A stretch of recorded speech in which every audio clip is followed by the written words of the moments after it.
Hello बच्चों। तो आज हम अपनी संस्कृत की पहली क्लास शुरू करते हैं। ये क्लास 6 के लिए है और इसमें सबसे पहले मैं एक कहानी के माध्यम से आप सबको संस्कृत के बारे में बताऊंगी। ये कहानी है जर्मनी से आई हुई एक लड़की कालरा की। तो सलमा कहती है, सुप्रभातम सखी, मैं सलमा हूं और पूछ रही है कि तुम्हारा नाम क्या है।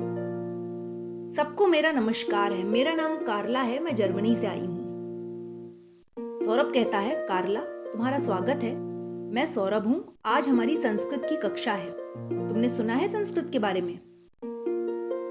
कारला कहती है, अवश्य, मैं तो अपनी पाठशाला की पहली कक्षा से ही संस्कृत पढ़ रही हूं।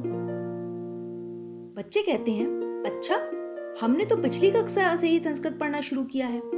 मुझे यह भाषा बहुत रोचक लगी।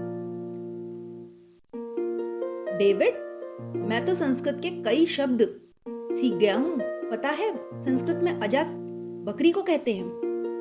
कारला, मैं तन्वी हूं, यह जानकर बड़ी खुशी हुई कि तुम पहली कक्षा से ही संस्कृत पढ़ रही हो। क्या तुम्हें संस्कृत पढ़ना कठिन नहीं लगता है? इस पर कारला कहती है, बिल्कुल नहीं, जर्मन भाषा पर संस्कृत का बहुत अच्छा प्रभाव है। क्या तुम लोग जानते हो जर्मनी में लगभग 1200 पाठशालाओं में संस्कृत भाषा पढ़ाई जाती है। अब बच्चे चौंक कर कहते हैं, अच्छा, जर्मनी में संस्कृत की पढ़ाई केवल पाठशालाओं में ही होती है या ऊंची कक्षाओं में भी होती है? डेविड, मैंने सुना है वहां के 14 विश्वविद्यालयों में संस्कृत पढ़ाई जाती है। सही सुना है तुमने। फिर भी संस्कृत पढ़ने की इच्छा रखने वाले बहुत से लोगों को प्रवेश नहीं मिल पाता। अब कारला कहती है, भारत के अतिरिक्त सिर्फ जर्मन में ही संस्कृत पढ़ने वाले लोग हैं, क्या दूसरे देशों में भी संस्कृत की पढ़ाई होती है?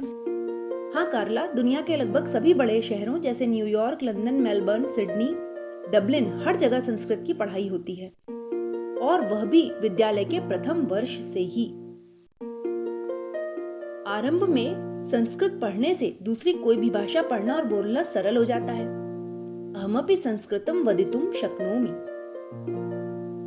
अरे वाह, हमें भी संस्कृत बोलना चाहिए।